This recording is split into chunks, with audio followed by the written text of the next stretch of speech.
So I am Don Dittmar. I want to talk about an address maintenance system that we put together in the county. We did this a few years ago. It will kick to its 15 seconds, so it should, with any luck, if we start off here right. Of course, the first slide.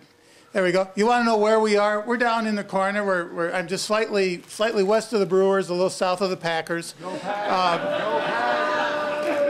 You know, you can hardly, you know. It's exactly where we want to be, and that's actually quite a good place to be. Bill will tell you all about that in the back. So, why am I here? Why are we unique? These are real addresses in my county.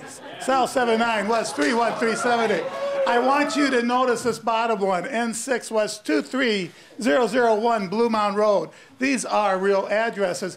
If you go to United States Publication 28, look at the example. That's the official publication for the post office. It's my address under the bad examples.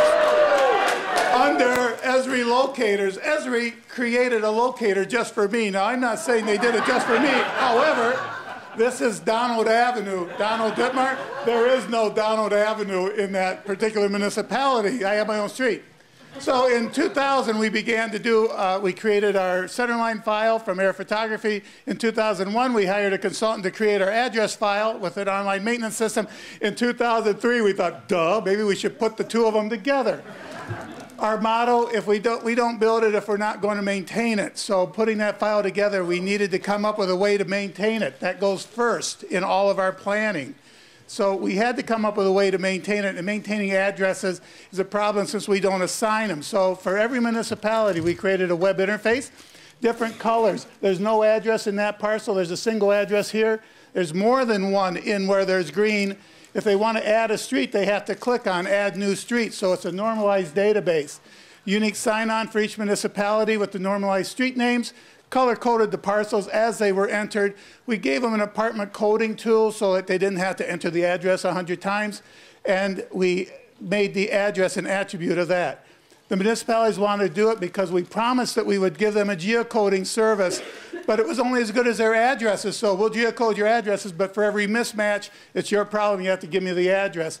This is also the way they can give addresses to dispatch early. Why'd they do it? They didn't until Luca came along. They were scared to death of Luca. They heard about Luca. As I told Tim Trainer, it was when he required their firstborn child to get the files that made them wonder. So they thought it was okay. They knew the business case for Luca, get the addresses. They didn't like the confidentialities. So I said, all right. They didn't have the digital address files or the staff to do it. So I said, you know what? If you fill out that address maintenance piece, I'll do Luca for you. So with that, we did Luca. We created 8,000 addresses. The Census Bureau accepted 7,980 of them because we got them in that system. It worked.